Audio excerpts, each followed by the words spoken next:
आपको आता क्या है? थाली बजाई, घंटा बजाया, दिया जलाया और अब दुनिया को अपना रोना दिखाया। रोते तो कायर हैं। क्या आप कायर? इस देश को हम बचा लेंगे। हमें आप जैसे लोगों की आवश्यकता नहीं है। और ये रोना धोना बंद करिए। तू रूठा तो मैं रो दूंगी सनम।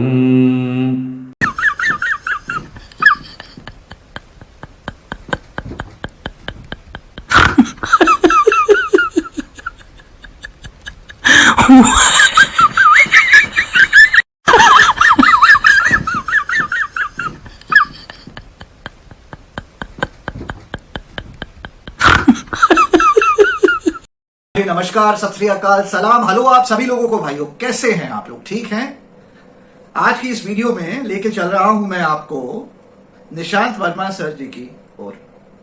निशांत वर्मा सर बात कर रहे हैं नरेंद्र मोदी जी और उनके शासन को और उनकी जो कोविड-19 को लेकर के जो हैंडलिंग हुई है उसकी बात कर रहे हैं।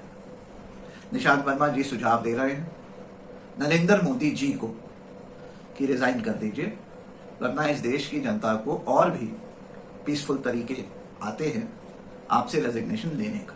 रूठा तो मैं रो दूंगी सनम। अरे ये गाना सुनकर के आपको फिल्म की याद आ गई कि कोई रूठ जाता है तो रोया जाता है और रोया जाता है तो मनाया जाता है। पर यहां बात वो नहीं हो रही। यहां बात हो रही है, और कोरोना की भी बात नहीं हो रही है। ना रूठने ना रोना और ना ही करोना। आज बात होगी मोदी का रोना। अरे भैया, 2014 में आप प्रधानमंत्री बने और एनडीए की मीटिंग में अडवाणी जी के सामने रो दिए और ऐसा रोए और बताया कि भारत मेरी माता है और आप कितनी सेवा करेंगे। ऐसा जम के रोए मोदी जी कि लोग परेशान कि अभी अभी तो प्रधानमंत्री बने हैं और अभी से रोने भी लगे हैं। लेकिन बात आगे बढ़ी। हम पहुंचे 2016 में। 2016 में भारत के महान प्रधानमंत्री नरेंद्र मोदी ने नोटबंदी कर दी और नोटबंदी से जो देश में हाहाकार मचा, तो भैया गोवा में स्पीचवा देते देते फिर मोदी का रोना। और जो वो रोए हैं बाल्टी भर भर के, हम लोगों को लगा अरे जे कैसे प्रधानमंत्री हैं कि फिर से रोना। 50 दिन दे दो, 50 दिन दे दो, याद है ना? चलिए वहां भी से चले आगे। अब हम पहुंचे एक ऐसी सभा में कुछ साल बाद जहां पे एक महिला ने उनको भगवान से तुलना कर दी है।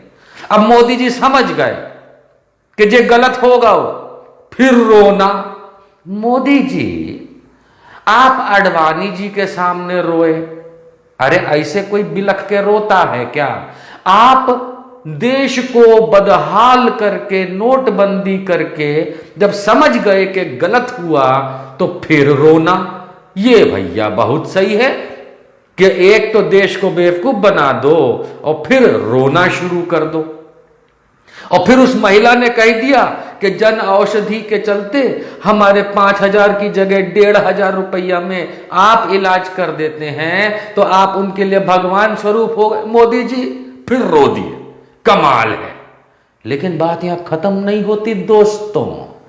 अब आया 2020 और आई भयंकर आपदा। हम सब ने देखा कि 25 मार्च 2020 से जिस तरीके में भारत में मोदी जी ने तालाबंदी करी और उसके बाद कोरोना दौड़ा। मैं इसलिए कहता हूं क्योंकि कोरोना के बीमार होने वाले मरीजों के आंकड़े चौंका नहीं, हैरान कर देने वाले हुए। संख्या बढ़ती गई, पहले कुछ हजार, फिर कुछ लाख, फिर 1 करोड़, 2 करोड़, इतने मरीज, 2.5 करोड़ और अब तो 3 करोड़ के आसपास भारत में कोरोना पॉजिटिव मरीज हो चुके हैं। सब मोदी जी की दया से। आप सोचिए, पिछले 1 साल 2 महीने में इस देश में भारत सरकार, जिसे आप मोदी सरकार के नाम से जानते हैं, और यही भारत के प्रधानमंत्री नरेंद्र मोदी इस जहाज के कप्तान हैं जिसे नेशनल डिजास्टर मैनेजमेंट अथॉरिटी कहते हैं। सारे राज्य, केंद्र सरकार, केंद्र के मंत्रालय और राज्यों के जितने भी पंचायत, कॉरपोरेशन इत्यादि होते हैं, ये इस आपदा में जो मुख्य एनडीएमए है, नेशनल डिजास्टर मैनेजमेंट अथॉरिटी, जिसके चेयरपर्सन हैं नरेंद्र मोदी, भारत के प्रधानमंत्री, उनके आदेशों के तहत, उनके निर्देशों के तहत पूरे देश में जो भी हो रहा है वो हो रहा है।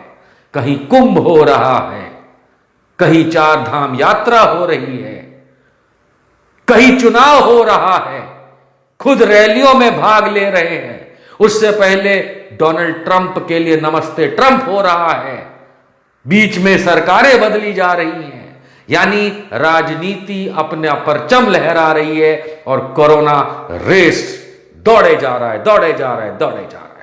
अंत में इतनी दौड़ दौड़ के कोरोना ने भारत सरकार के आंकड़ों के मुताबिक हमारे देश में, भारत में 2,91,000 से ज्यादा लोगों, 2,91,000 से ज्यादा लोगों को मौत के काल का ग्रास बनाया, अर्थात कोरोना से उनकी मृत्यु हुई। ये मैं नहीं, भारत सरकार के आंकड़े इस समय स्वास्थ्य मंत्रालय की वेबसाइट पे चमक रहे हैं। 2,90,000 मौतें कोरोना से लगी इस देश में, इस देश के प्रधानमंत्री को भावुक होने में। आज आपने देखा किस तरीके से बनारस में एक वर्चुअल यानी कि इंटरनेट पे से सभा को संबोधित करते हुए मोदी जी भावुक हो गए, रो पड़े, और उन्होंने कहा कि हमारे अपनों को कोरोना ने छीना।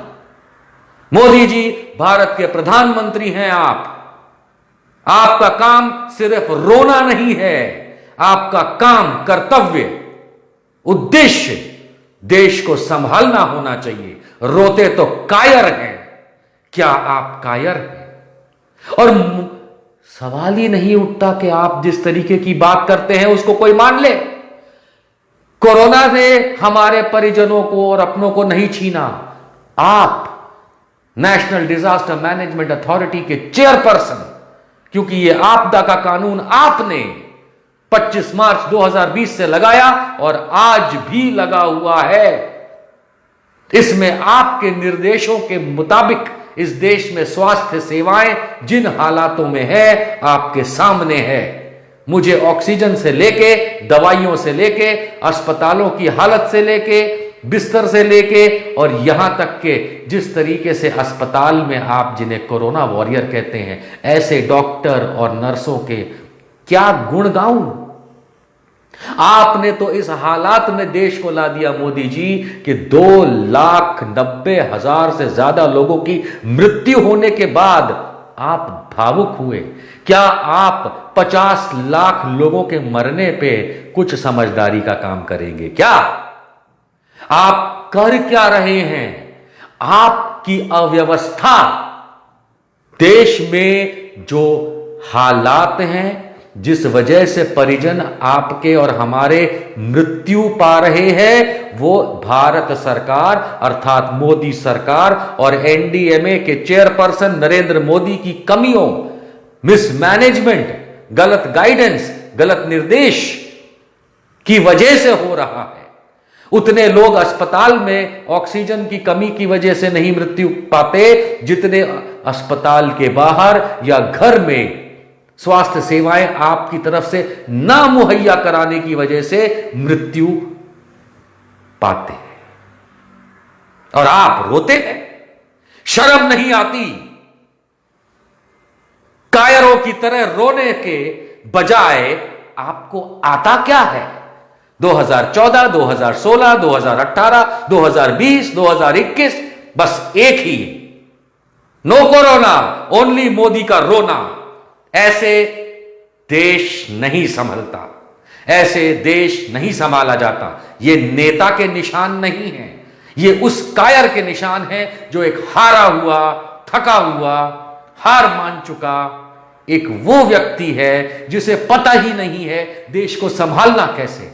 हर मोड़ पे, हर बात पे सिर्फ हिंदू मुसलमान, इंडिया पाकिस्तान करके अगर वोट पा सकते हो तो इस देश को संभालने के लिए आपके आंसुओं, मगरमच्छ के आंसुओं की नहीं, आपकी नीतियों की जरूरत है। लेकिन आपके पास कौन सी नीति?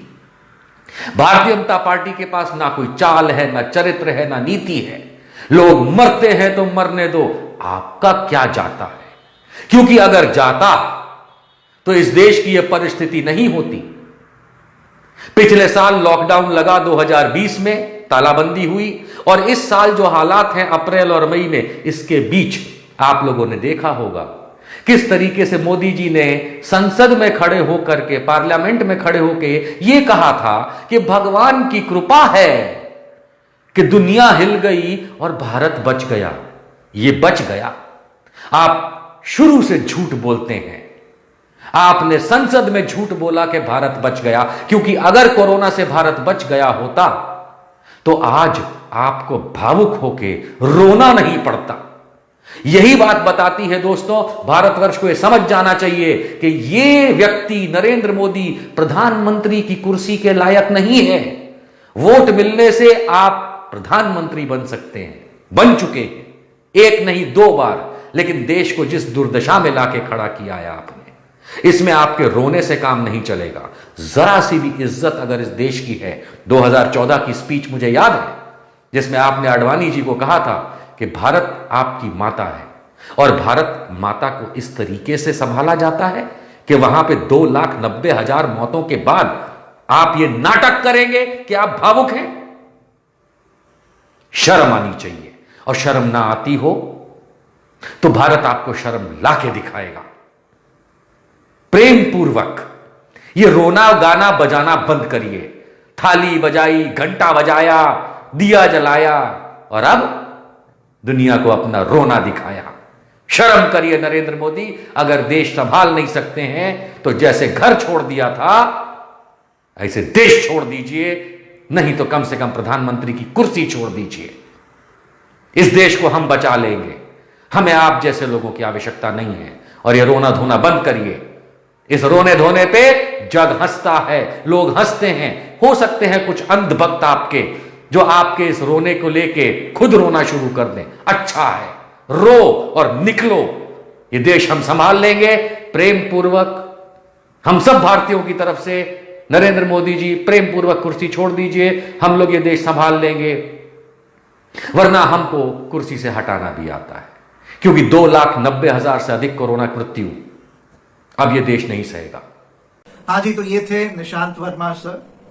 बड़ी खुले तौर पे अपने व्यूज रखते हैं, मर्द हैं, एंड मेरे लिए तो it is always an honour उनकी बात को आगे अपने चैनल के माध्यम से रखना।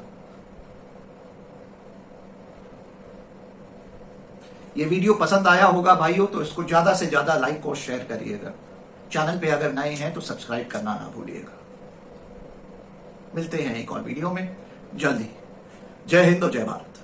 रहने वाले 30 साल के फकीरप्पा हुना गुंडी। और जैसे आप दिन में 3 बार खाना खाते हैं, वैसे ही ये दिन में 3 से 4 बार पत्थर और ईंट खाते हैं। जी हाँ, और ये हर दिन 2 से 3 किलो कंकड़ और पत्थर खा जाते हैं। बता दें, जब